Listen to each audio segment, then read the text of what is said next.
এবারের ডিরেক্টরস গিল্ডের নির্বাচন কিন্তু এ যাবৎকালে যতগুলো নির্বাচন হয়েছে তার চেয়ে বড় নির্বাচন, বেশি সংখ্যক ভোটার এবং সদস্য এটার অংশগ্রহণ করেছেন।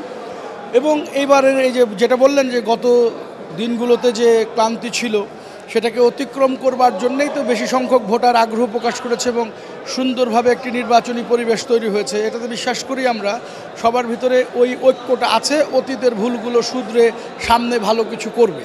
আসলে এবার নির্বাচন আমরা আশা করিনি যে এত সদস্য ভোটার হবে, আপডেট হবে। এবারে খুব ব্যতিক্রম, 500-র উপরে ভোটার আপডেট হয়েছে। এবং আমরা একটু আগে যেটা করলাম, আমাদের মিডিয়া ক্যান্ডিডেট করলাম, সেখানে অনেক উৎসাহজনকভাবে সদস্য আসছেন। আশা করি নির্বাচনে অনেক সদস্যরা আসবেন ভোট দিতে এবং তাদের পছন্দের প্রার্থীকে তারা ভোট দিবেন, এটা আমার বিশ্বাস। আনন্দমুখর পরিবেশে আমি চাই আমার যত সদস্য আছে তাদের সবাইকে নিয়ে একটি সুন্দর এবং সুশীল পরিবেশে এবং সংগঠন যাতে আরও অনেক দূর এগিয়ে যেতে পারে সেই চেষ্টা, সেই ব্যর্থ নিয়েই আমার এগিয়ে যাওয়ার চিন্তাভাবনা। উৎসবমুখরভাবে আমরা আসলে গিল্ডের সাথে কাজ করতে চাই। গত 2 বছর আসলে গিল্ডের অবস্থা আমরা সবাই জানি যে খুব একটা ভালো পজিশন ছিল না, একটা কমিটি আসে নাই। বাট এবার সবাই খুব আশাবাদী যে আমরা চমৎকার যারাই আসি সবাই আসলে গিল্ডের জন্য কাজ করতে চাই, আমরা গিল্ডের জন্য কাজ করব। আমাদের আসলে অনেক ব্লকিংস আছে, রাইট? আমরা চাইলে অনেক জায়গায় শুটিং করতে যেতে পারি না, আমাদের কিছু লিমিটেশন আছে। সো আমরা চাই যে যদি আমরা এবার নির্বাচিত হয়ে আসি, আমরা যে কোনো জায়গাতে শুটিং করার যে পারমিশন সেগুলোকে সহজ করা এবং ডিরেক্টরদের যে মানোন্নয়ন সেগুলো নিয়ে কিছু কাজ করা, বাইরের ডিরেক্টরদের সাথে আমাদের কিছু আলোচনা করা, সেমিনার করা, এগুলো যদি করা যায় আর কি, তাহলে আমার মনে হয় ডিরেক্টর উন্নতি করতে পারবে। আমরা ডিরেক্টররা আসলে অনেকেই ভালো নাই, এটা তো বাস্তবতা। হয়তো 10-20% মোটামুটি সলভেন্ট। তো আমরা নির্বাচনে যে জিতি যে হারি এটা কোনো ঘটনা না, দাঁড়াতে হবে, সংগঠনের একটা নেতৃত্ব প্রয়োজন, সেজন্যই দাঁড়ানো। প্যানেলও কোনো ঘটনা না, এখানে প্যানেল বলতে কিছু নাই, আমরা সবাই সমমনা। আমরা 45-50 জন যারাই দাঁড়িয়েছি 21 জন জয়লাভ করব। 21 জন, 20 জন, 22 জন যারাই ফেল করে এটা পরাজয় না, ডিরেক্টরস গিল্ড জয় পরাজয়ের ঊর্ধ্বে। আমরা একসাথে কাজ করব, গিল্ডের জন্য কাজ করব, সারা জীবন কাজ করে যাব। পাশ করলে সংগঠন নিয়ে তো করবই, সংগঠনের মাধ্যমে করবই, না পাশ না করলে ভোটাররা যে রায় দেবে সেটা মেনে নিয়ে বাকি যেভাবে আছে সংগঠন তার সাথে আমি সবসময় আছি, থাকবো। আমাদের যে কল্যাণ ফান্ডটা আছে সেটাকে বড় করতে হবে। যেমন অন্যান্য সংগঠনে যখন একটা মানুষ ব্যাংকও ইউজ করে তখন কিন্তু সে ব্যাংকও কিছু বেনিফিট দেয় বা কিছু সুবিধা দেয়, আমরাও কিন্তু সংগঠনের সাধারণ সদস্য হিসেবেও চাঁদা দিই। তো আমাদের বেনিফিশিয়ারি হতে হবে বা আমাদের বেনিফিটটা কোথায় পাচ্ছি আমরা সংগঠনটা করে, ওই সংগঠনকে আরও স্ট্রং করা।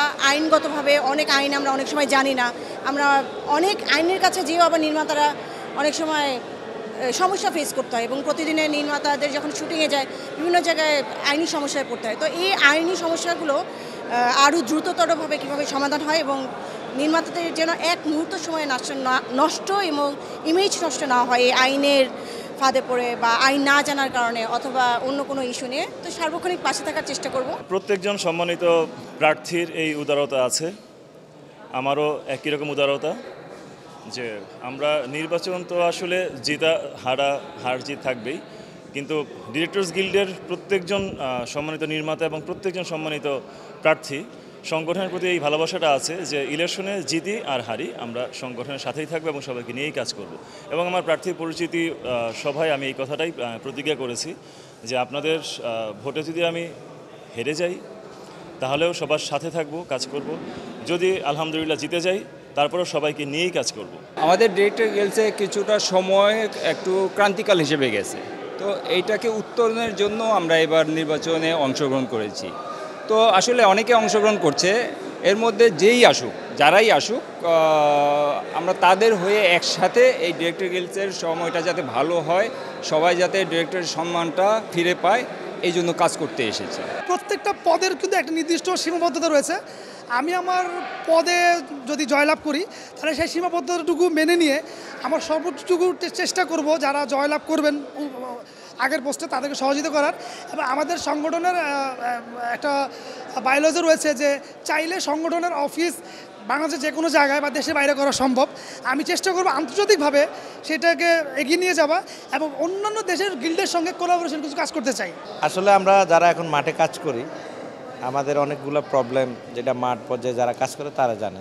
তো আমি চাই ডিরেক্টর গিল্ডের মাধ্যমে যে সুষ্ঠু পরিবেশ সৃষ্টি করা, ডিরেক্টরদের কাজের পরিবেশ সৃষ্টি করা, সেই কাজটা করার জন্যই আমি সর্বোচ্চ সহযোগিতা করব এবং সর্বোচ্চ লেভেলের চেষ্টা করব এবং পাশে থেকে ডিরেক্টর গিল্ড যারা নেতৃত্বে আসবেন তাদের সাথে রেখে, কারণ কার্যনির্বাহী যারা থাকবেন তারা তো সম্পাদক অথবা সভাপতি তাদের সাথেই হয়ে কাজ করতে হয়। তো আমি সাধারণ সদস্যদের কাজের পরিবেশ সৃষ্টি করার লক্ষ্যে সর্বোচ্চ চেষ্টা করব তাদের সাথে থেকে কাজ করা।